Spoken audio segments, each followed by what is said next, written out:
Salam alaikum wa rahmatullah à tous, bonjour à tous et bienvenue dans notre épisode numéro 32 de notre série Nos sœurs ont du talent. Comme d'habitude, je fais toujours un petit rappel sur l'émission Nos sœurs ont du talent, en quoi ça consiste, qu'est-ce que c'est, parce que n'oubliez pas que l'émission, le live pardon, sera retransmis évidemment sur ma chaîne YouTube qui est Les Pensées de Kerry. Ou les réflexions de Kerry. Bon, c'est un truc comme ça, mais c'est soit les pensées, soit les réflexions de Kerry. Donc, Nos sœurs ont du talent, qu'est-ce que c'est, pour vous le rappeler? C'est une émission que j'ai décidé de mettre en place il y a maintenant 2 ans, à peu près, je crois 2-3 ans, pour justement, comme son nom l'indique, mettre à l'honneur nos sœurs qui ont du talent. Alors, souvent, je vais vers des sœurs et je leur dis, est-ce que tu veux participer à mon émission? Et je lui explique un peu le concept, mais elle me dit, mais moi, j'ai pas forcément de talent. Et c'est pour ça que là est le piège, c'est que vous n'avez pas forcément besoin d'avoir un talent, d'être Picasso, d'être... Non, c'est juste, est-ce que vous avez mis en place des choses dans votre vie? Est-ce que vous avez un business, un projet, même quelque chose qui est caritatif, qui n'est pas, qui demande pas d'argent, mais est-ce que simplement vous faites quelque chose? Est-ce que vous avez un but, un projet que vous menez? Est-ce que voilà, vous avez une page, vous avez un podcast, peu importe. J'essaye simplement de mettre en lumière nos sœurs parce qu'on se rend compte malheureusement, même si nous sommes une communauté qui est censée être unie, bon on est unis, hein, alhamdoulilah, mais c'est vrai que bon, en termes de sororité, en termes de visibilité, c'est difficile. La vérité c'est difficile. Voilà, moi je trouve que c'est difficile et on pourrait faire tellement mieux. C'est tellement gratuit de partager, c'est tellement gratuit de mettre un petit like et ça booste en fait l'algorithme et la visibilité. Donc voilà, Nos sœurs ont du talent, c'est vraiment une safe place pour nos sœurs. Je suis pas communautariste, vous savez, mais cette émission, c'est vraiment pour nos sœurs, pour justement les accueillir et leur donner le micro pendant 1 heure en général environ. Et puis, Inch'Allah, on sait jamais, hein, ça l'a kiffé, ça se trouve, il y a une personne qui va tomber sur cette vidéo et puis elle va la contacter et il va y avoir des branches qui vont se faire et puis on ne sait jamais. Vraiment, nous, on fait juste les causes et ensuite Allah fait le reste. Donc voilà, je pense que j'ai assez présenté l'émission, donc sans plus attendre, on va accueillir notre 32e invité. Salam alaikum, tu Walaikum m'entends? salam, Mariam, ça va, tu vas bien? Ça va et toi? Bah, bienvenue sur notre émission. Bon, je t'ai fait un petit rappel avant que tu montes. Et puis, je suis contente de t'interviewer aujourd'hui. J'espère qu'on passera une belle émission. Est-ce que tu peux, Mariam, pour commencer, te présenter juste en quelques petites phrases? Qu'est-ce que tu fais? Voilà, te présenter brièvement. Et ensuite, on parlera de toi tout au long de l'interview. Donc, on a le temps, mon charme. Ok, donc moi je m'appelle Mariam, je suis sur les réseaux sociaux depuis quelques années maintenant. J'avais d'abord lancé un compte où je parlais de livres sur Instagram, BookTok, donc voilà, de livres un peu loisirs comme on dit, de la romance, etc., de la fantasy. Et puis petit à petit, ça m'a donné envie de parler de sujets plus intimes, plus concrets. Et donc je me suis lancée en ouvrant un compte PMA, donc de procréation médicalement assistée. Et donc je me suis dit que ça pouvait être sympa de raconter mon parcours en tant que femme voilée dans un parcours PMA, parce qu'on n'en voit pas beaucoup sur les réseaux sociaux. Ouais. C'est un sujet tabou déjà dans le monde en général, mais dans la communauté musulmane encore plus. Et donc, j'ai ouvert ce compte-là et franchement, j'ai eu que des bons retours, donc je suis très contente et il y a eu beaucoup d'échanges sur ce compte-là justement, sur TikTok du coup ici. Mhm. Et j'ai aussi fait un podcast cet été. Je me suis lancée et en fait j'ai Ouais. fait un podcast dans l'idée de parler des femmes converties, de leur point de vue, de leur cheminement, de leurs épreuves et des difficultés qu'elles rencontrent. Donc voilà, en gros c'est un peu ça que je parle sur mon podcast et aussi de sujets de musulmans de manière générale, le féminisme, des choses comme ça. Voilà, qui Ouais. englobe tout le monde, pas forcément les convertis, mais voilà, c'est un espace de parole, on va dire, ouvert pour les convertis. Bon, on dit Ok. convertis parce que c'est pour rassembler les gens et qu'ils comprennent le Ouais. concept. Ouais, bien sûr, ouais, c'est plus compréhensible. Mais ça me fait trop rire parce que quand je t'ai contacté, tu m'as dit, enfin, plus ou moins, tu m'as pas dit ça, mais tu m'as dit, je sais pas trop ce que je pourrais dire, mais en fait, t'as un parcours qui est quand même riche, machallah. Et moi, ce que j'ai bien aimé avec toi, entre parenthèses, hein, c'est que justement, comme tu as dit, le PMA, c'est un truc qui est déjà tabou. Moi, je sais parce que je suis aussi convertie. Et déjà à l'époque, j'ai 30 ans, c'était déjà un sujet un peu touchy, tu vois. J'ai des amis qui Ouais. l'ont fait. Et encore plus dans la communauté. Et moi, tu sais que j'aime bien justement un peu ces sujets-là qui sont un peu touchy parce que je trouve qu'il faut en Ouais. parler. Donc, je trouve que c'est super riche. Et est-ce que tu peux nous dire comment t'es venue parce que du coup, tu as commencé par les livres, mais comment t'es venue à cette activité? Est-ce que tu t'es dit, comme c'est mon parcours personnel, je pense que c'est intéressant d'en parler, ou est-ce que c'était quoi le déclic? Parce qu'on peut vivre quelque chose sans avoir besoin de le partager, tu vois? Tout à fait. En fait, j'avais déjà ouvert un compte PMA à l'époque quand je me suis lancée dans la PMA en 2022 Ouais. sur le réseau social ici sur Instagram, mais je me sentais pas à l'aise, voilà, d'exposer ma vie. Je montrais pas mon visage, etc. J'en parlais, mais on savait pas que j'étais une femme voilée derrière ce compte, par exemple. Donc j'ai échangé avec d'autres personnes, mais voilà, des femmes qui étaient juste en parcours PMA. Et finalement, j'ai arrêté le compte malheureusement quand j'ai perdu mon bébé parce que voilà, c'était trop compliqué pour Mm. moi de voir le parcours des autres femmes et moi de vivre mon deuil. Voilà. J'ai fait une pause et puis ici, il y a quelques mois, je me suis dit que j'avais besoin d'en parler aussi pour, je sais pas, faire mon deuil un peu sur la PMA Ouais, et plus m'exposer, on va dire visuellement, parce que en fait, je me suis rendu compte que il y avait beaucoup de femmes voilées qui étaient en parcours PMA, mais qui avaient pas, qui ne voyaient pas d'autres femmes voilées. En fait, on sait ouais. qu'on est là, Mhm. mais on ne se Oui, oui. retrouve pas. Et ici, mon compte, en fait, c'est un compte où on peut se retrouver et discuter justement. Et j'ai trouvé ça intéressant. Voilà, après, c'est un compte qui est ouvert à tout le monde, évidemment, mais voilà. Je suis voilée, donc forcément, j'attire une autre Oui, bah oui. communauté. Oui, c'est vrai. Bah, c'est intéressant ce que tu dis, c'est que le côté représentatif, moi aussi, je trouve que c'est quelque chose dont on a besoin. Et justement, on se disait avec une sœur qui était venue il y a quelques mois, bon, plus maintenant, hein, mais au début d'Instagram, etc., tu vois, les comptes de rappel ou les comptes religieux, c'était que, je sais pas si tu vois les comptes un peu genre en noir et blanc, en mode Oui, je vois. salafiste, hyper stressant. Et sinon, c'était des ourtis qui dansaient en hijab. Tu vois, et en fait, entre deux, il n'y avait pas trop. Et je trouve que c'est important justement d'avoir des représentations, t'as raison. Donc voilà, c'est pour ça que j'ai ouvert mon compte PMA et franchement, j'ai eu quand même beaucoup de bons retours, on va dire. Bon, forcément, il y a toujours un peu des gens bizarres, mais on est sur Internet. Ouais, bah oui, bien Ça sûr. fait partie du jeu.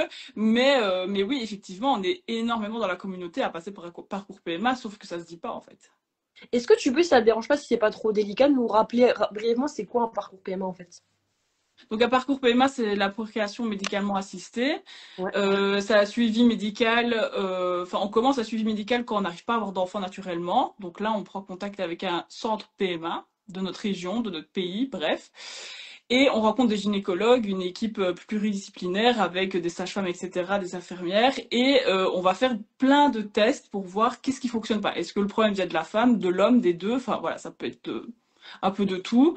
Et à partir de là, bah, on sait quelle procédure médicale on peut mettre en place. Donc soit des stimulations, donc on fait des injections et on stimule un peu le corps de la femme et Ouais. voilà, elle peut tomber enceinte.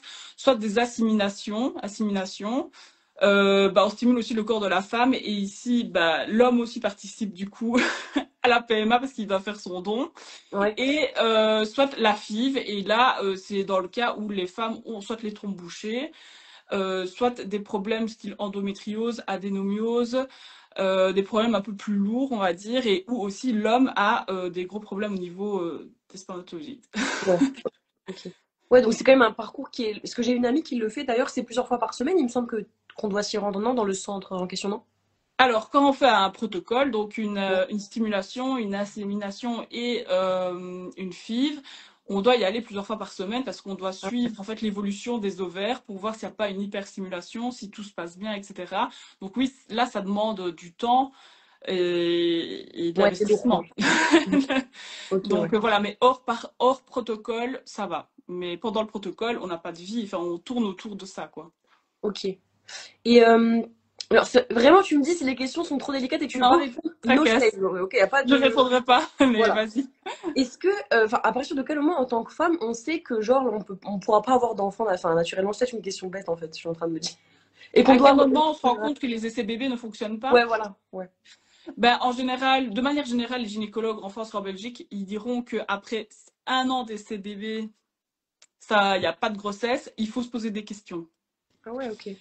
Maintenant, pour les femmes qui ont des pathologies style endométriose, adénomiose, où on sait qu'on a dû enlever une trompe à un moment donné dans la vie de la femme, ou elles ont un problème au niveau de l'utérus qui est inversé, etc., bah là, le gynécologue, il l'a déjà prévenu quelques années avant en lui disant, ah, ben voilà, si vous voyez que vous n'arrivez pas à tomber enceinte, il faudra alors passer Ouais. par un parcours de procréation médicalement assistée, en tout cas, vérifier ce qui ne va pas et comment on pourra vous aider.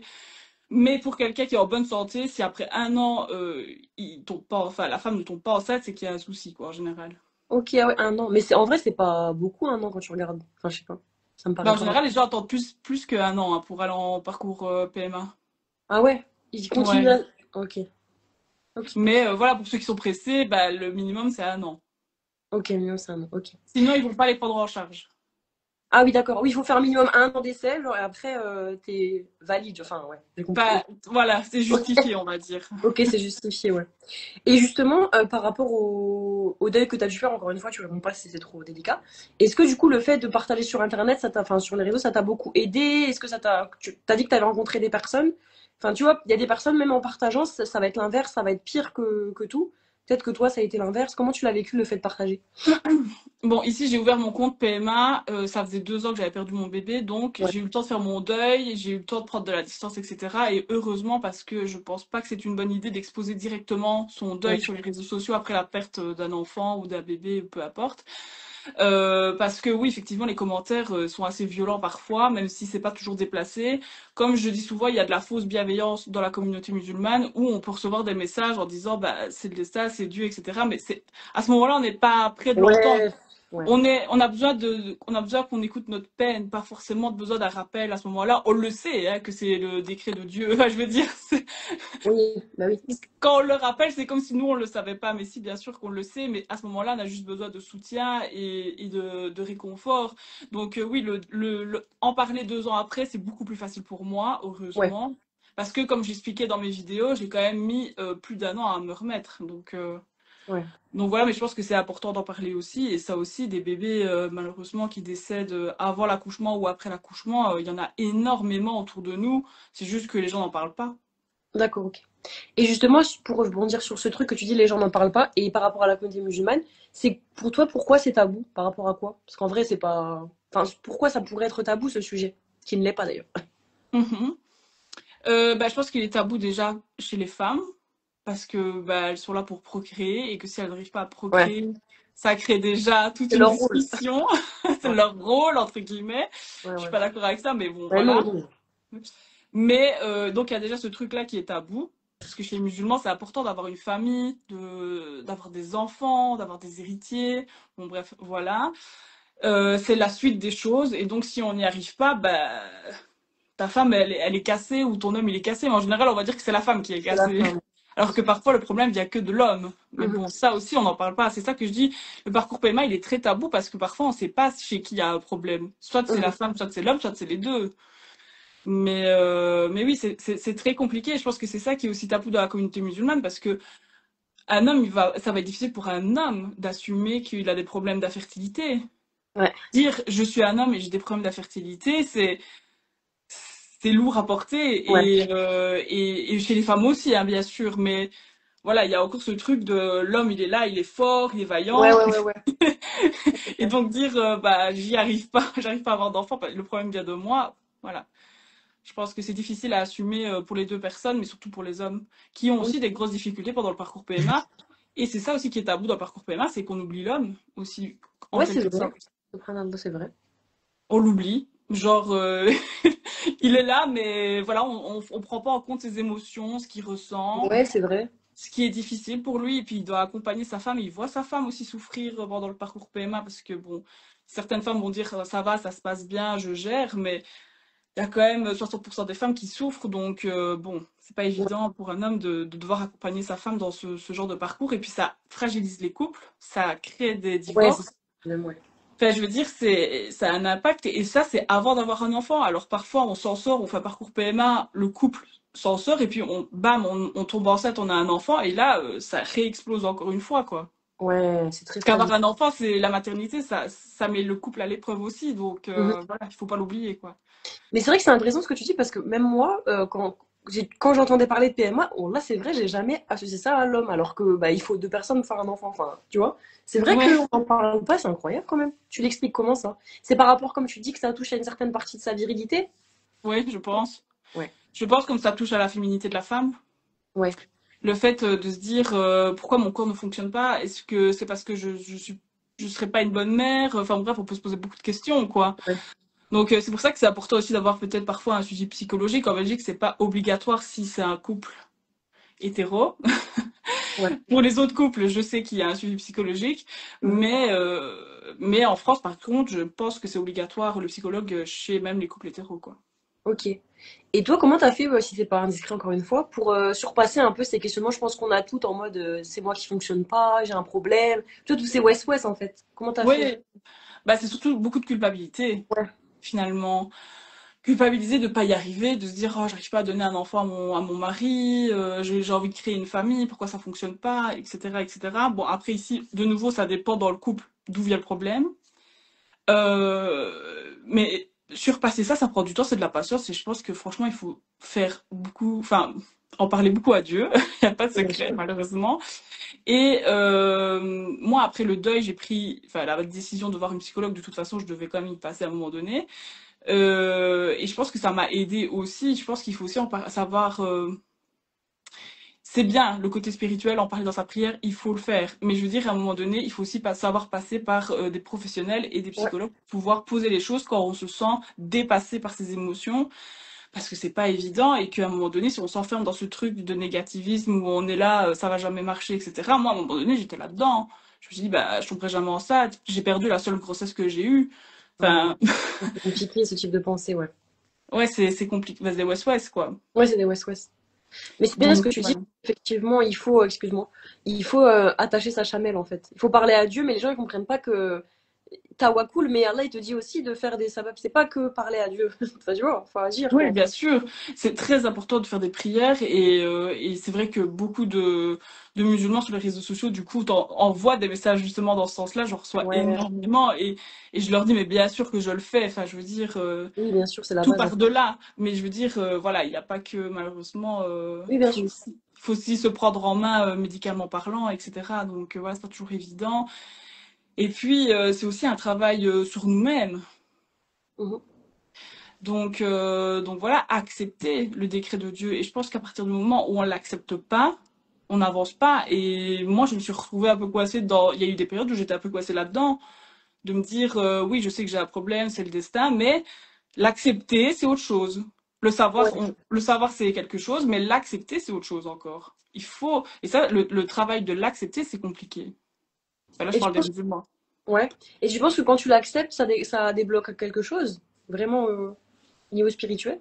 Bah, tu travailles déjà plus ta confiance en Dieu parce que si tu l'acceptes pas, c'est que d'un côté, là, au niveau de la confiance, il y Ouais. a un problème, tu vois. Ouais. Donc c'est un travail spirituel que tu dois faire tout le temps en fait. Bah, les épreuves de manière générale, ici on va parler de la PMA parce que c'est une épreuve, mais pour toutes les épreuves, et en fait au début on s'en rend pas compte qu'il y a ce truc de ah j'ai perdu confiance ou c'est après que tu te dis ah ouais mais si je suis dans cet état-là finalement est-ce que j'ai vraiment confiance en mon créateur, enfin tu vois. Ouais, c'est vrai. Donc ça, c'est Ouais. très compliqué, je pense, pour les musulmans, enfin, qui sont éprouvés de toute manière, de manière générale. Peu importe l'épreuve. Moi, ici, je sais que c'est une épreuve de vie, que j'ai dû travailler énormément dessus. Et si parfois ça marche pas, bah, c'est qu'il y a une raison aussi derrière, Mhm. tu vois. Ouais, il y a une sagesse. C'est que Dieu, il m'éprouve pour une raison. Mhm. Bah, ça Donc, aide en fait, hein, sincèrement, ça aide d'avancer avec cette idée parce que moi, des fois, je me dis, enfin, j'ouvre une parenthèse, mais je me dis, je me rappelle de ma vie avant quand j'étais athée et je me dis comment je faisais pour survivre à mes épreuves. Genre. Tu vois, t'as rien en je- fait, t'as rien. Voilà. oui, je me suis déjà posé la question. C'est un truc de fou en fait, on n'avait Je, rien. je me suis déjà posé la question et je me pose même la question pour toutes les femmes qui sont en PMA et qui sont pas croyantes. Ouais. Et je me dis, heureusement que j'ai Dieu. Parce que quand j'ai perdu mon bébé, je me suis vraiment dit, mais heureusement que j'ai Dieu. Ah ouais. Parce que j'aurais été en roue libre, je crois.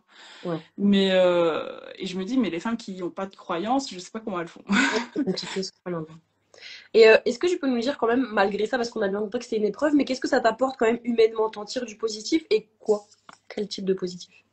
Par rapport à quoi? Par rapport à mon parcours? Ouais, par rapport à ton parcours PMA, le fait aussi que, que tu partages sur les réseaux, que t'en parles, qu'est-ce que positivement tu peux tirer de ça?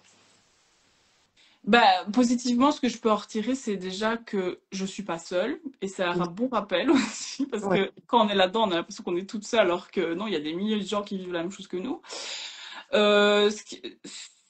Ce qui m'aide aussi, c'est le fait que les femmes sur le compte PMA où je suis, comme je modère énormément les commentaires, elles sont plus libres de parler de leur parcours et elles sont vraiment dans le soutien. J'ai vraiment quand même des messages où bah, je vais faire des invocations pour toi, je vais faire des invocations pour elle, et Ouais, puis c'est génial. de la sororité. J'ai Ouais. retrouvé de la sororité en fait sur ce compte PMA que je n'avais plus vu depuis des années et j'aurais jamais pensé que ce serait sur ce compte-là. Donc Ouais.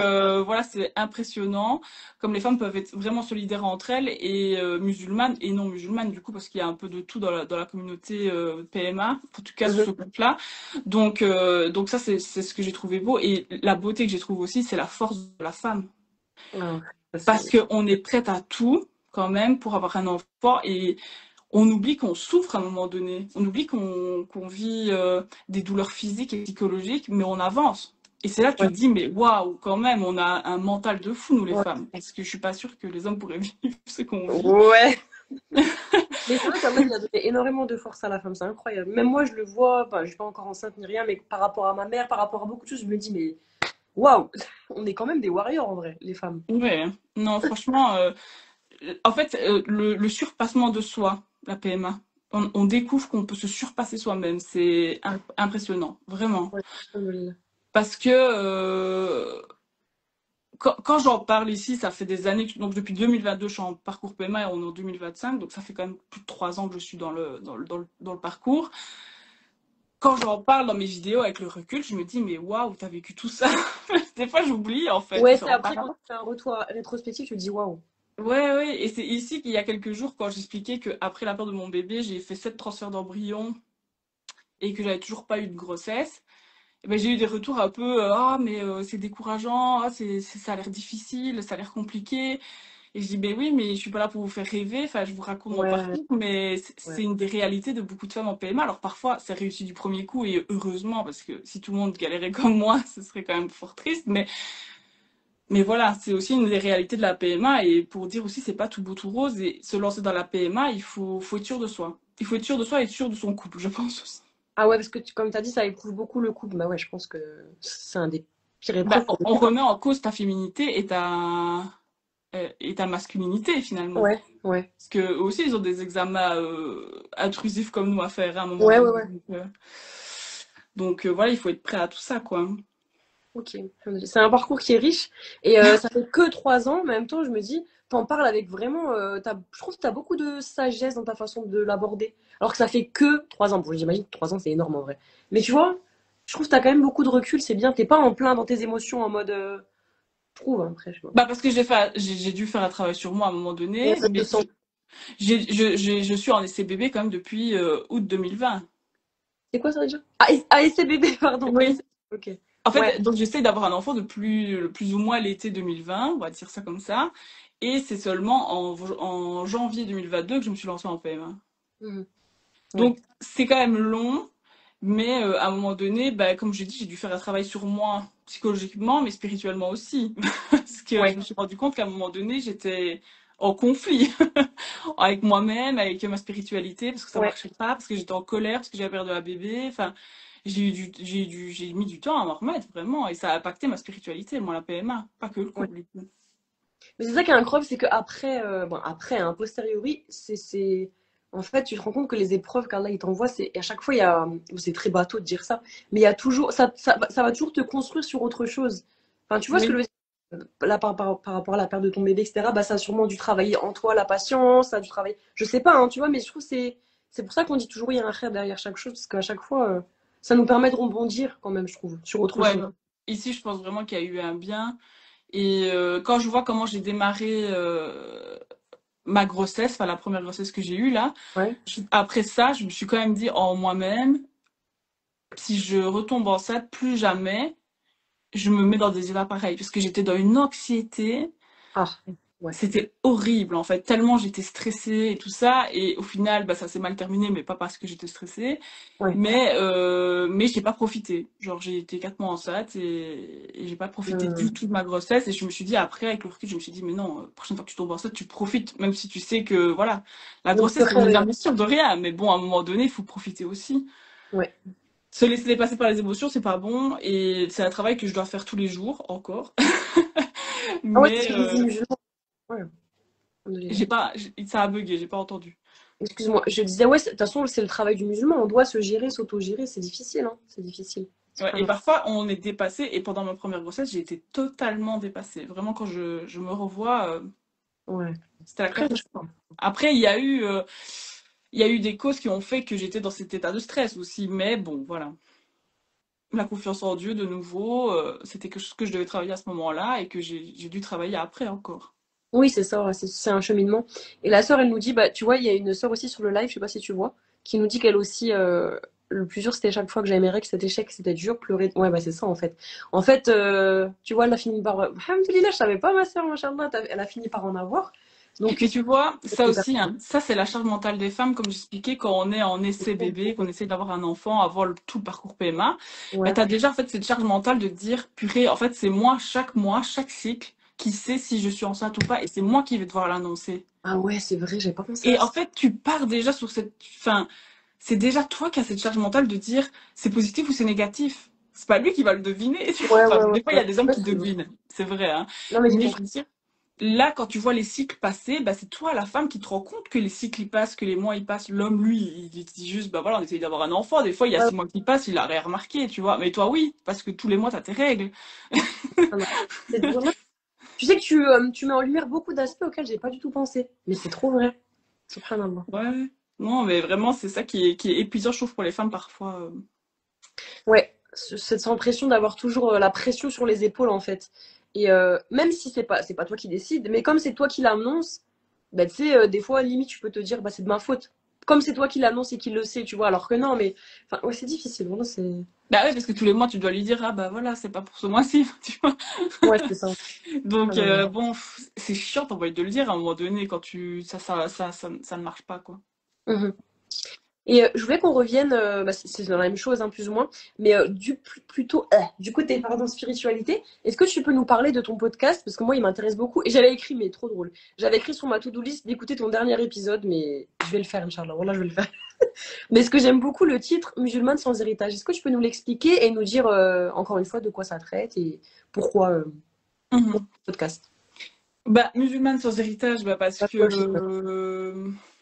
j'ai pas de famille qui est croyante ou qui est musulmane, etc. Donc voilà, tout partait de là et je me suis dit, j'avais pas envie de faire un titre avec marqué converti dedans en fait. Déjà, ça me saoulait. Ouais, ça, on en a marre un peu. C'est bon, on a compris. Ouais. Donc, musulmane sans héritage, ça voulait dire, bah, ça se comprend, je suis quelqu'un qui a été converti à l'islam, je suis un nouveau musulman, voilà, j'ai pas Mhm. d'héritage derrière moi, et pourtant je suis musulman, et pourtant j'ai appris la religion, et j'apprends toujours, et moi, en tant que convertie nouvelle musulmane, qu'est-ce que je comprends de la religion? Euh, Quel est mon point de vue par rapport à la communauté musulmane, la Oumma de manière générale, par rapport à des sujets comme le voile, la famille, le féminisme, le couple, le mariage, etc. Parce qu'on n'a pas la même sensibilité que quelqu'un qui est né musulman dans une famille musulmane, mais genre, par exemple, que ce soit des Maghrébins, des Turcs, des Mhm. Tchétchènes, je pense à la ville où je suis, eux, ils ont Ouais. déjà une culture qui est différente et une culture qui se mélange à la religion. Donc, ils ont un point de vue de la religion qui n'est pas du tout le même que quelqu'un qui va rentrer dans la religion et découvrir la religion. C'est trop On vrai. n'aura pas les mêmes, comment dire, Référence en fait. ben, les mêmes références Ouais. déjà et en plus les mêmes les mêmes centres d'importance, tu vois. Ouais. Qu'un nouveau musulman, il va rentrer dans la religion, il aura envie de comprendre c'est qui le prophète, comprendre le Coran, comprendre la prière, enfin c'est des choses basiques, mais Ouais. voilà. Alors que les musulmans qui sont nés musulmans, bah ils se préoccupent pas toujours de choses. Bien sûr que si, mais je veux dire, Oui, mais je comprends ce que tu veux dire. il y a des futilités qui prennent plus de place. Voilà ce que je Ouais, voulais dire ouais. dans la religion. Donc voilà, et c'est ce que je disais quand on se convertit à l'islam chez les femmes, parce que j'ai fait un épisode être une convertie, un converti, différence de traitement aussi, moi je trouve en tout cas, Ah, intéressant ça. entre une femme et un homme qui se convertit à l'islam. Déjà, une femme qui se convertit à l'islam, c'est la panique autour d'elle parce qu'on se dit elle s'est fait manipuler par un homme.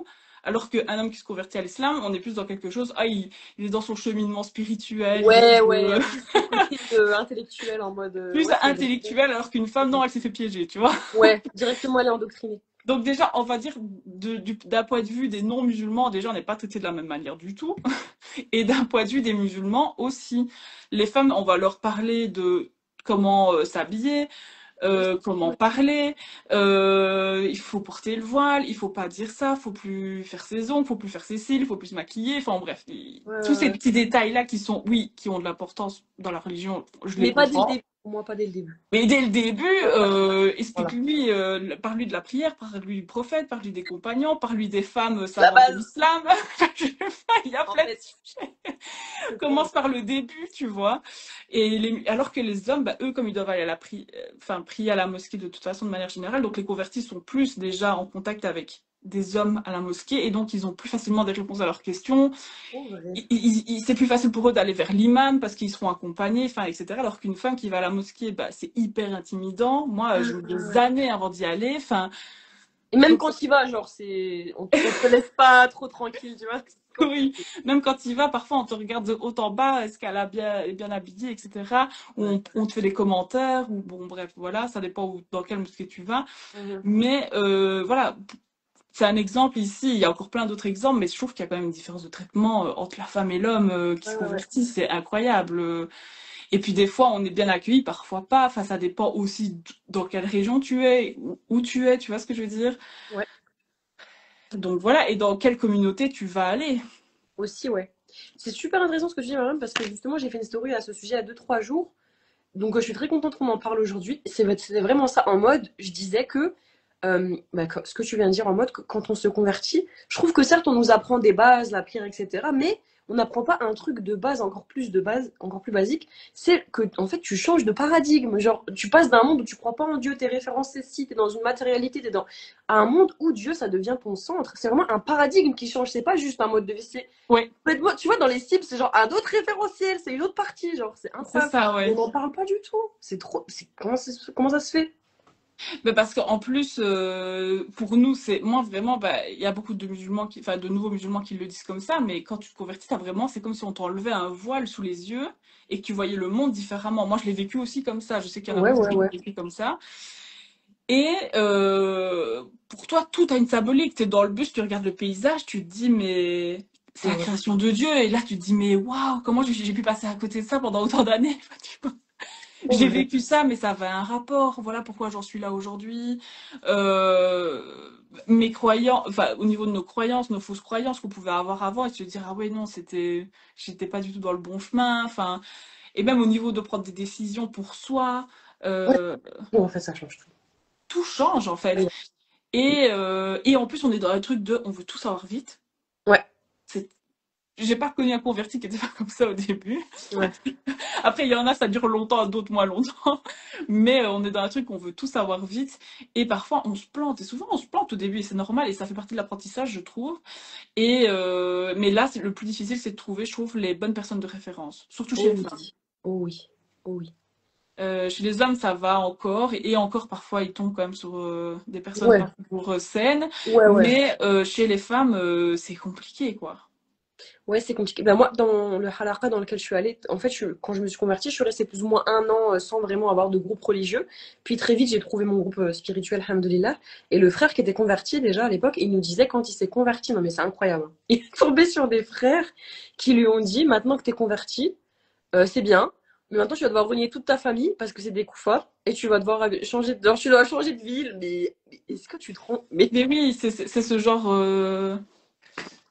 C'est ce genre de discours qui pose problème dans la communauté de manière générale, parce que, bon, déjà, c'est pas un discours qui est correct, mais ici, j'ai rencontré une femme qui s'est convertie il y a pas longtemps, ouais, qui a 40 ans passés, ok? machallah. Donc, c'est quand même une adulte qui a eu des enfants, qui a une vie, etc. Et tout le monde lui est tombé dessus. Alors, je pense que ça partait d'un bon soupçon à la base, Mhm. mais c'était de non, tu dois apprendre l'arabe, sinon tu peux pas prier, tu peux pas toucher le Coran. Heureusement que tu as fait un crédit parce que du coup, tu peux quand même garder ta maison. Ton chien va falloir que tu t'en débarrasses. Ton Ouais. mari, il est pas musulman, c'est toi qui es musulmane maintenant. Enfin, En fait, c'est tempête, une grosse tempête sur elle avec tous les avis de tout le monde. Tu dois manger ci, tu dois acheter ta viande là, non, tu dois faire comme si. Les gens, ils la forçaient à répéter la Fatiha en boucle et pour qu'elle puisse bien le dire, mais en plus elle est dyslexique, donc je te raconte pas le bordel. Donc ouais, non, elle l'a très mal vécu et en fait elle m'expliquait qu'elle avait un peu été dégoûtée. ouais. Et donc elle me demandait un peu mon point de vue du coup en tant que convertie. Bon, ça fait beaucoup plus longtemps qu'elle, mais voilà comment ça se passe quoi. Et je lui ai dit qu'elle devait y aller à son rythme, qu'elle devait pas aller trop vite. Et puis finalement elle a trouvé deux, trois personnes de confiance avec Ouais. qui on discutait. Mais c'est pas évident. Franchement, c'est Non. pas évident. Parce qu'en fait, le problème qu'il y avait eu aussi avec elle, c'est que tu avais des personnes de la communauté maghrébine qui venaient avec leurs références culturelles et religieuses, lui Ouais. donner leur avis. Et puis tu avais d'autres musulmans d'une autre culture et d'une autre Oui, voilà, c'est ça en fait. Ouais. éducation qui venaient et qui leur donnaient d'autres conseils religieux, mais du coup ça allait à l'opposé de ce qu'on lui avait Ouais, dit avant. exactement. Et donc, elle était perdue. Elle me dit, est-ce que je dois choisir une école maintenant? Dans quelle mosquée je vais? Est-ce que je vais dans ce genre de mosquée? Est-ce que je vais dans une mosquée turque ou une mosquée maghrébine, Ouais. par exemple? Enfin, tu vois. Donc, oui, c'est beaucoup de difficultés, je trouve, pour les convertis. Ouais, c'est bah, c'est ce que tu dis en plus de ce changement de paradigme total référentiel, il y a aussi comment aller vers une bonne fréquentation, comment Et faire moi, les dans ma choix. conversion, il y a pas mal de personnes un peu rigoristes sont un peu venues me parler, etc. Bon, j'ai vite capté. Alhamdoulilah, Allah, il m'a donné un discernement très vite. Et après, je suis allée Ouais, dans un groupe religieux spirituel, tu vois. Mais il y a beaucoup de sortes. Tu vois, moi, un truc que je comprends, par exemple, c'est pas du tout une critique, c'est un constat, d'accord? C'est souvent les femmes, quand elles se ouais. convertissent au début, eh ben, la seule chose qu'on leur met en tête, c'est tu dois absolument te voiler. Et tu vois des convertis, madame, je l'ai vu, hein. Une semaine de conversion, elles portent le niqab intégral. Mais Ouais. Ouais, ouais, mais il y a eu toute la vague Gilbeb il y a 10 ans. Elles ont toutes mis enfin, le Gilbeb et puis un an après, elles l'ont tout mais enlevé. ouais, tu connais ni ton Coran, tu connais pas ton créateur, tu sais pas comment prier. Enfin, tu vois, c'est dommage en fait, c'est dommage. En tout cas, ici sur Bruxelles, il y a une sœur qui a fait ça, qui Oui, a ouvert je la suis. une mosquée. Ah, c'est vrai, c'est quoi? Ah non, bah celle qui fait qui aide les nouveaux convertis? Oui, c'est Fitera quelque chose. Oui, il me semble, Ah oui, bah c'est voilà. elle. Bah, elle fait ça et elle est en présentiel aussi, et ça, c'est super. Mais je sais pas si ça existe ce genre de choses en fait à grande échelle, mais ça serait bien, hein, en fait. Ben, en fait, sur la chaîne d'Arriveton, je sais pas si tu le vois, Ouais, ouais, je vois bien, ouais. J'aime bien. ils ont, à un moment donné, ils parlaient, c'était pendant le Ramadan, et t'avais des convertis qui s'étaient rassemblés, donc ils avaient fait un peu une table ronde de convertis, mais c'était que des hommes, du coup, mais bon, c'est quand même super intéressant. Mais Mhm. comme pour te dire qu'il n'y a pas quand même, c'est pas exactement la même chose, mais ils ont quand même parlé des femmes, et ils ont quand même dit aussi, ils ont aussi reconnu la difficulté des femmes à rentrer dans la religion et l'accompagnement des femmes dans la religion. Enfin, déjà, chez les hommes, c'est compliqué, et chez les femmes, c'était encore plus compliqué, du coup, c'est ce qu'ils pouvaient dire aussi. Et en fait, tu as des mosquées en Belgique quand même qui essayent d'accompagner les femmes, notamment dans la mosquée près de chez moi, dans la région de Liège, où tu as quand même un imam qui est fort présent et qui rappelle à chaque fois qu'il est disponible pour toute C'est bien, question, etc. machallah. Dans la région de Liège même aussi, il y a une mosquée qui fait ça, mais c'est pas toujours évident pour les femmes d'y aller en fait. Ouais, c'est ça aussi. Là, en plus C'est de ça ça, la difficulté, c'est le fait que la femme puisse y aller. Mais ouais. eux, ils sont là pour accompagner, mais bon, c'est pas toujours simple. Et ce qu'ils disaient aussi dans la vidéo de Darifton, je trouve ça intéressant, c'est que ils ont essayé à Bruxelles et Liège de faire des choses comme ça pour les convertis, mais ça prenait pas. Ah ouais? Ben, ils avaient pas, soit pas assez de convertis qui venaient, soit, enfin voilà, c'était compliqué en fait de Ok, créer du lien. ok. Donc Ouais. parfois, ils lancent des projets et malheureusement, les gens ne répondent pas, enfin tu vois. Ouais. En fait, il faudrait une plateforme, à la limite, c'est plus simple. Mais ça se trouve, ça existe en vrai, hein. On dit ça, mais. Ben, ils pensaient à un truc de parrainage, tu vois. Ouais, T'aurais un référent qui te parraine un peu, tu vois. ouais, je pense que ce serait le mieux à faire parce que tu peux tellement partir vite et dans des dérives et dans des trucs. Franchement, bah, en plus avec tout ce qu'on voit sur les réseaux sociaux, chez les musulmans, il y a quand même beaucoup d'écoles différentes, avec des idéologies différentes Ouais, aussi, des approches de la religion différentes, bah, comme dans beaucoup de religions monothéistes, mais voilà. Donc, c'est pas évident de en fait. trouver sa voie. Ouais, c'est ça. Enfin, mais après, sincèrement, Tawakkul quand même, quand t'es Oui. sincère, je pense, bon, j'espère que je l'ai été, mais je pense qu'Allah il guide quand même, tu vois. Il va pas te laisser dans des groupes mauvais, je pense, honnêtement. Tu vois. Non, et comme tu disais tantôt, on a comme un... Moi, j'ai toujours dit aux convertis, je sais pas pourquoi, subhanallah, on a un instinct Ouais, qui nous dit, ouais, voilà. cette personne, ok, cette personne, pas ok. On a une intuition, ouais, je suis Ce d'accord. truc est bizarre, ce truc est normal. Non, ce truc que je lis là sur la religion, Ouais, c'est pas juste. ouais. Et pourtant, t'as pas des bases de fou, tu vois. Mais Non, non. t'as ton discernement quand même qui te dit, et je trouve en tout cas chez beaucoup de convertis qu'on a ce truc-là, vraiment cet instinct de se dire, ah non, là, Ouais, c'est pas normal ce qui est écrit ou ce qu'on me dit, ou voilà. Ou le comportement du frère, de la sœur, etc. oui, c'est vrai. Je Ça trouve doit qu'on a te un instinct. Alhamdoulilah. Je savais pas que c'était de Liège, j'étais pas très loin de moi en fait. T'es de où, toi? Mais de Bruxelles.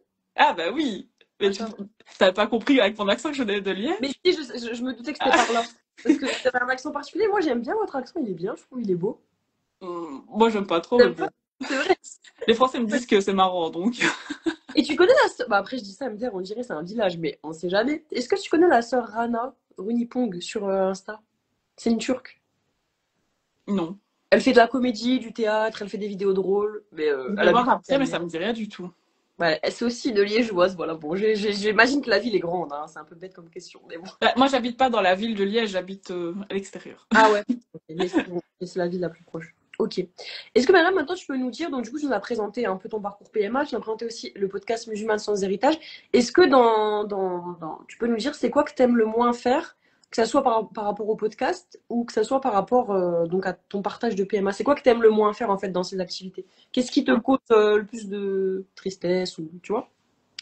Ce serait, pour le moment, je dirais pas que ce serait le podcast, enfin, si le podcast, j'aurais quelque chose à dire, Ok. mais je parlerais plus des livres. Ah oui, En c'est fait, vrai.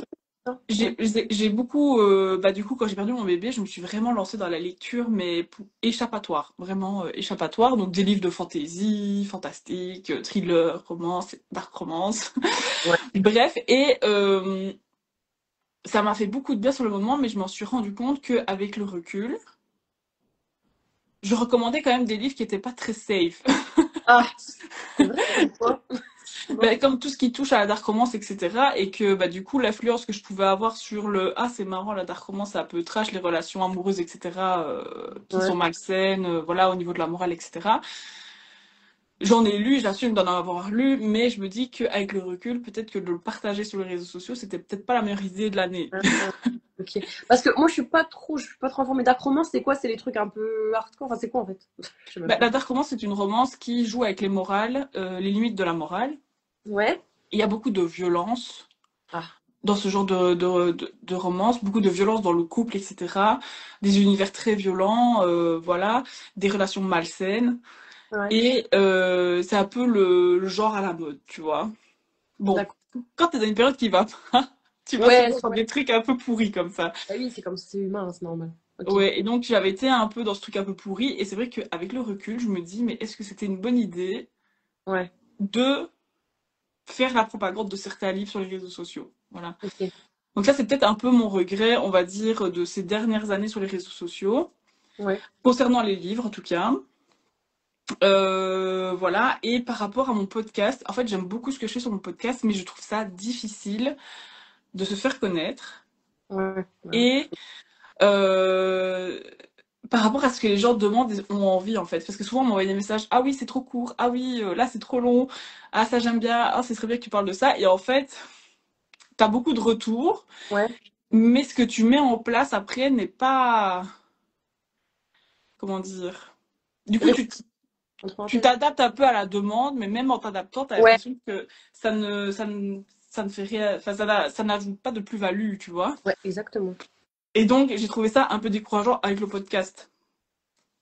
Ok. Donc, euh, donc voilà, maintenant, je le fais vraiment pour moi et pour avoir un espace de parole où je peux parler de spiritualité sans me faire dégommer en commentaire comme sur d'autres réseaux sociaux.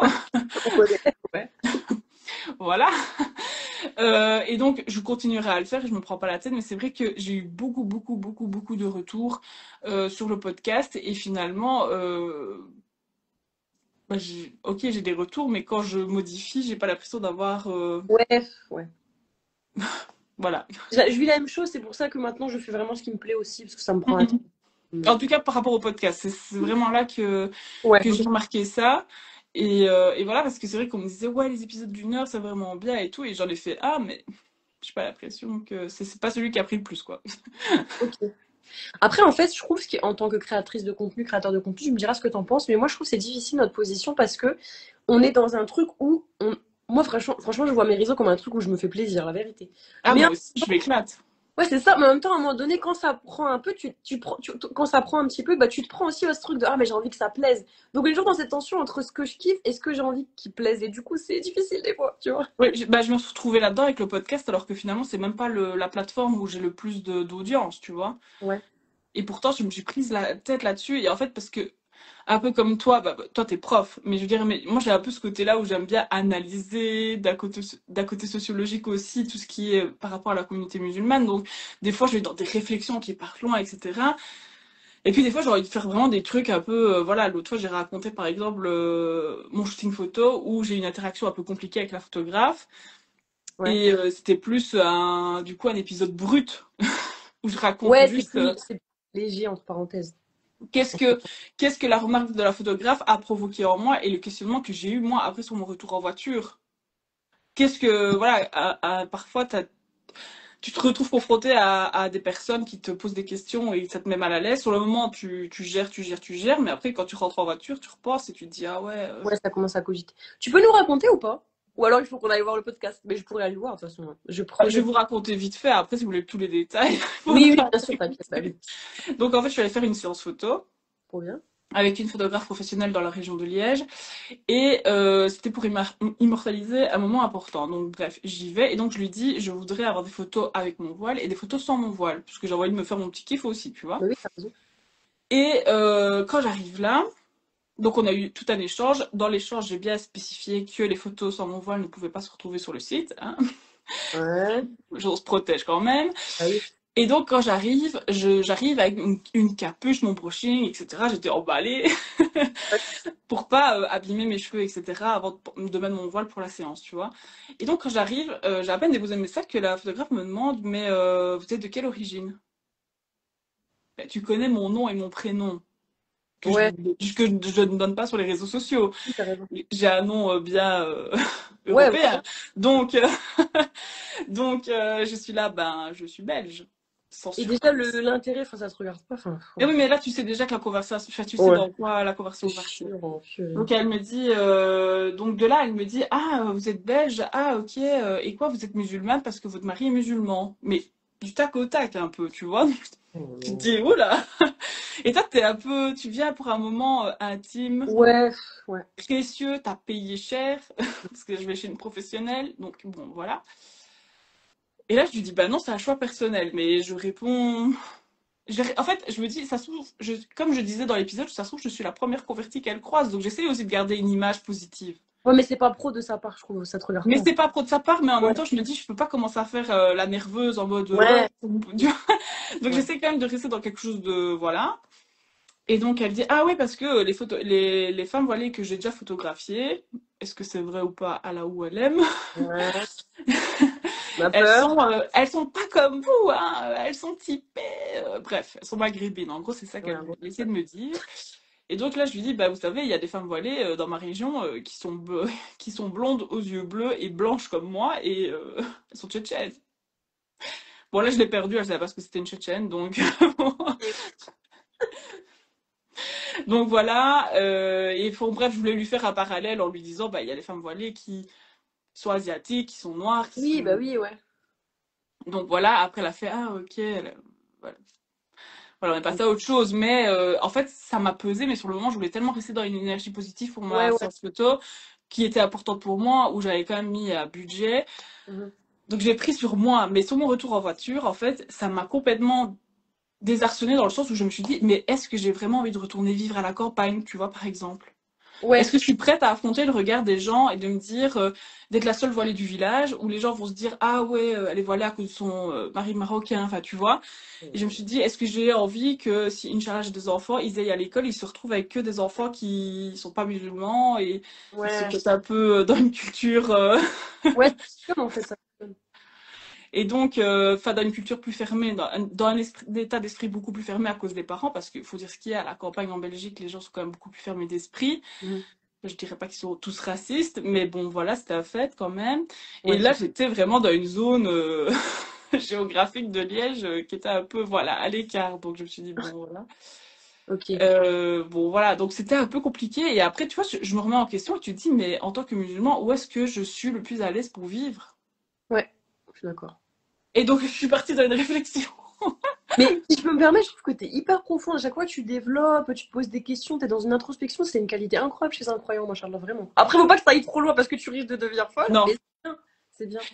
Mais voilà, c'est vrai que voilà, je cogite, je cogite et je cogite. Mais parfois, c'est pas bien de cogiter parce que c'est plus les West-West qui viennent après te rattraper. Voilà. Ouais, c'est ça. Et comme je disais dans l'épisode, j'en ai parlé à mon entourage, j'en ai fait un podcast. Et en fait, en écrivant mon podcast que je devais enregistrer, parce que je voulais pas le faire le jour même parce que j'étais trop dans l'émotion. Tu vois, Ah, donc il faut pas enregistrer quand t'es dans l'émotion comme ça et tout. Et en fait, en l'écrivant, je me suis dit, purée, j'en ai parlé à mon entourage, je fais un podcast dessus et dans mes prières, j'en parle même pas. ouais. Ah, Je c'est parle pas mal. d'autre chose, mais j'ai pas parlé de ça, genre, tu vois. Ouais, c'est Et, vrai. Et après, bah, quand j'ai fait ma prière après avoir écrit, bah, j'en ai parlé, tu vois. Mais c'est vrai que des fois, t'es dépassé par une situation et tu prends même pas le temps d'en parler à Dieu, mais t'en parles à tout le monde, tu vois. Exactement. Ah, Donc, c'est vrai, premier réflexe, mais c'est bien que tu en aies pris conscience. Moi aussi, oui, j'ai ce réflexe-là, je me dis, mais comment ça se fait que j'arrive pas à faire ça? Et après, je me rappelle que j'ai dû demander une fois à Dieu dans mes prières. Mais, Adèle, c'est là qu'il faut agir, tu vois. C'est pas maintenant. c'est ça, c'est ça. Et du coup, bah, on arrive à la fin de l'interview. Donc, je voulais savoir, est-ce que tu pourrais nous donner des conseils, ouais, tu pourrais nous donner des conseils pour les personnes qui sont comme toi dans un parcours PMA, qui viennent de rentrer dedans et voilà, qui ont besoin d'un peu de courage, de conseils. Qu'est-ce que tu pourrais donner? Alors, le premier conseil que je donnerais, c'est, bah, j'espère que ils sont d'accord dans le couple de rentrer dans le parcours PMA. Parce que ça, c'est, s'il y a une personne qui pousse plus l'autre à rentrer dans le parcours, ça va être compliqué pour le couple. Donc, le premier conseil, c'est être en accord avec son couple pour rentrer dans le parcours parce que ça va être très compliqué, ça peut être très compliqué. Le deuxième conseil, c'est de communiquer avec l'équipe médicale. Ouais, Vraiment, poser des questions. Ne jamais arrêter de poser des questions à l'équipe médicale, même s'ils sont agacés, même si parfois ils n'ont pas le temps. Prendre le temps de poser des questions parce que rentrer chez soi et se dire ah, j'ai pas compris ce qu'elle m'a dit, je suis pas sûre pour la stimulation, le traitement, etc., etc. Donc vraiment poser des questions. Bah, une, très important pour les musulmans du coup qui sont spirituels, c'est la prière. Voilà, ne jamais arrêter de faire de la prière, des invocations par rapport à ça. Voilà, il n'y a pas de secret. ouais. Voilà, se faire accompagner spirituellement. Et sinon, un autre conseil que je pourrais donner. Ah oui. En fait, quand on rentre dans le parcours PMA, c'est un peu comme quand on se convertit, on a envie d'aller vite. Ouais, On veut foncer pour faire le protocole, on veut que ton aille le plus rapidement possible, etc. Et en fait, j'ai juste envie de dire, prenez votre temps. d'accord. Ça sert à rien d'aller vite, ça va pas aller mieux en fait. Ça va pas marcher plus vite si vous allez plus vite. Donc voilà, prendre le temps et dialoguer. Voilà. Ok. Machallah. Donc en fait, beaucoup de confiance et de communication et ouais, c'est ça, relâcher un peu la Ça reste pression. beaucoup de communication avec son mari d'abord, parce que bon voilà, c'est la personne qui va faire le parcours avec nous, et avec l'équipe médicale, je trouve que c'est super important. Et Ouais, voilà, après si vous voulez en parler à la famille ou pas, ça vous regarde. ouais, Il n'y a pas de bon conseil par rapport à la famille. C'est un peu comme le chacun le sent. Il y en a qui vont en parler, il y en a qui vont jamais le dire. ouais, c'est ça, c'est plus personnel. Ok. C'est plus personnel. Est-ce que tu peux, Mariam, maintenant nous rappeler tes réseaux, donc pour le podcast et bah, tes réseaux en général? On peut te retrouver. Donc, on peut me retrouver ici sur mon compte Instagram. Et ce qui est magique dans mon compte Instagram, c'est que j'ai mis un lien dans la bio. Et quand Ouais. vous cliquez le lien, vous avez accès à tous les réseaux sociaux où je suis. C'est Linktree? Oui, J'arrive pas à le faire. C'est facile à faire ou pas? Je suis trop bête. c'est en anglais. Ah, ok. Tu parles en anglais? Ouais, ça va, ça va. Et bah, du coup, moi, je l'ai fait en anglais et je me suis aidée de ChatGPT. Ok, ok. En Donc, fait, je lui ai demandé comment on faisait parce que moi, je suis pas très bonne en langue, en anglais, surtout en anglais. ouais. Et du coup, il m'a dit, ah bah voilà, tu dois cliquer là, tu dois mettre le lien là, tu dois écrire ça, tu dois faire ci, comme Ok. ça. Mais en fait, il y a déjà des modèles qui sont préconçus et tu as juste à rajouter les liens, à écrire ton pseudo, etc. Donc j'ai un lien sur mon compte Instagram où on peut me retrouver, mais sinon, voilà, ce sera plus ça parce qu'il y a trop de noms différents, vous allez être perdu. Ouais, ok. Donc, on va dans ta bio Insta sur Linktree. Ok, ça Sur marche. mon Instagram, il y a tout, il y a tout. Donc voilà. Ok. Donc, maintenant, il nous reste une petite question et une grosse question, plus ou moins. Ok. Qu'est-ce que tu voudrais nous dire pour clôturer cette interview, donc le mot de la fin? Est-ce que tu as envie de nous dire quelque chose de particulier, un conseil, peu importe? Euh, Barakallahu fik, merci à vous d'avoir suivi. Je réponds oui, toujours. merci. Ben, faites ce que vous avez envie de faire par rapport aux réseaux sociaux, j'ai envie de dire, parce que voilà, ici on a parlé des différents contenus que je pouvais faire. Écoutez, si vous avez envie de de faire un compte pour parler de livres spirituels, faites-le. Si vous avez envie de faire un podcast pour parler de féminité, faites-le. Si vous avez envie de parler de vos épreuves, faites-le. Enfin, je veux dire, ne vous empêchez pas de pas créer du contenu sur les réseaux sociaux par peur. Lancez-vous si vous avez envie de vous lancer. Ouais, Ça, c'est un conseil que je pourrais donner. Maintenant, prenez toujours un peu de recul quand même avant de vous lancer dessus parce que les réseaux sociaux, comme on disait tantôt, il y a vraiment des gens un peu bizarres. ouais, c'est pas des lol. Sinon, spirituellement, j'ai envie de dire, pour les convertis, Demander de l'aide à la mosquée, aux personnes référentes, aux imams, etc. Parce que c'est eux qui vont pouvoir vous aider, vous réorienter au niveau des livres, des cours, ou même par rapport, pour les femmes, vers une femme qui est de confiance. Ouais. Donc voilà, n'hésitez pas à aller à la mosquée. Et si vous avez peur d'y aller toute seule, essayez d'aller avec quelqu'un, tout simplement. Mhm. Mais de manière générale, à la mosquée, les gens vont être gentils normalement. Oui, oui. Ouais, il y a des rares exceptions, mais en général, ouais, quand Oui, même. il y a des exceptions, on est d'accord, mais normalement, de manière Oui, générale, oui, on aide, ils sont dans l'aide. oui, donc, ouais, machin. Donc voilà, et ne perdez pas espoir pour les femmes qui n'ont pas réussi à avoir d'enfants. Comme je l'ai dit dans une dernière de mes vidéos, avoir un enfant, c'est pas une finalité, et avoir un enfant, c'est pas synonyme de réussite. On peut très bien vivre sans enfant et être épanoui, comme on peut finalement avoir un enfant et se rendre compte que ça ne nous comble pas du tout le bonheur. Voilà, donc C'est bien que il y tu a finis sur ça, ouais, parce que souvent, c'est surtout quand on est une femme, c'est souvent vu comme genre l'étape ultime, la finalité ultime, alors que non. non, si vous n'avez pas d'enfant et que vous avez galéré pendant des années, c'est que Dieu a prévu autre chose pour vous, tout simplement. Ouais. Après, c'est sûr que c'est difficile à l'accepter, c'est un gros travail à faire sur soi. Mais voilà, l'enfant ne rendra pas heureux. Et moi qui travaille avec des enfants, je peux vous dire que c'est très compliqué pour beaucoup de familles, la parentalité et la maternité. Mhm. Donc voilà.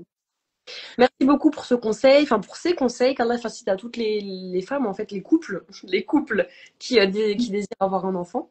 Et du coup, je rappelle la dernière question, la spéciale Nos sœurs ont du talent. Donc c'est une question dans laquelle je demande à notre invitée de nous donner le compte d'une autre sœur qu'elle apprécie pour justement étendre un peu notre chaîne de sororité et pour que peut-être la personne qu'elle va mentionner vienne et puis comme ça on essaye de faire un peu une chaîne de sororité et on essaye de se donner de la force. Du coup Mariam, est-ce que tu as trouvé un compte inspirant de sœurs que tu apprécies et si oui lequel et pourquoi?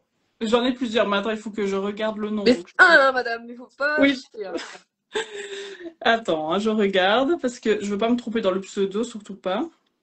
Ok, je me prépare à noter. Alors, hop. Je ne sais pas si tu connais cette sœur, elle fait aussi un podcast et elle est très très très investie. Est-ce que je peux le noter en fait dans la barre de Oui, ici? c'est mieux, ouais. Tu peux nous le dire et le... Merci. Bah, je sais pas si j'arriverai à le dire, c'est Lical B Podcast, mais je vais le noter. Ok. Peut-être que c'est un mot arabe, mais vu que j'ai des problèmes au niveau des langues. Ah, t'inquiète. N'hésite pas à nous dire un petit peu du coup son univers et qu'est-ce qu'elle propose, Inch'Allah. Ah ouais, lire LB, ok, ok, je vois. Oui, comme tu peux constater, je... Il n'y a pas de souci, on a tous nos j'ai faiblesses. vraiment des grosses difficultés au niveau des langues, donc pour moi c'est très difficile. Mais alors du coup, Ok, elle fait un podcast et elle parle énormément de spiritualité. Il me semble aussi que c'est une convertie, si je ne me trompe pas. d'accord. Donc voilà, et franchement, si tu écoutes ses podcasts, ils sont vraiment très très très très intéressants et j'aime beaucoup son état d'esprit. Elle parle aussi de ses épreuves, de ce qu'elle a vécu, enfin, de son rapport à la religion qui a parfois été compliqué, passer d'un extrême à l'autre. Ouais, Voilà, voilà. elle parle de ça et je trouve que c'est intéressant de pouvoir en parler publiquement quand on a vécu ce genre de choses spirituellement, de passer d'un extrême à l'autre au niveau de la religion. Voilà, c'est quelque chose qui est aussi tabou. Ouais, Et je trouve que c'est intéressant d'en parler. Et donc, elle en parle beaucoup. Et donc, je trouve que ouais, son contenu est vraiment très, très intéressant et il est très spirituel ok, aussi. ça marche. Bah, du coup, merci de nous avoir partagé. Et on s'engage à lui faire un peu de publicité en story, donc n'hésite pas à partager aussi son compte en story. Et n'oubliez pas, du coup, à ceux qui ont pu nous regarder, que l'émission sera disponible d'ici à un petit mois, Inch'Allah, sur YouTube, peut-être un peu moins quand même. Et puis, si vous avez d'ailleurs des idées, n'hésitez pas à me dire des idées de sœurs qui pourraient participer à cette émission, qui ont des choses à proposer, n'hésitez pas. Parce que ça, c'est vraiment le but, c'est de visibiliser les sœurs de la communauté, Inch'Allah. Merci beaucoup, Marianne, d'avoir Merci partagé. à toi de m'avoir invité. Franchement, ça a fait plaisir de discuter avec toi. C'était un peu Ouais. stressant au début parce que c'est un exercice que j'ai jamais fait. Ah bah, tu vois, il faut une première à tout, madame.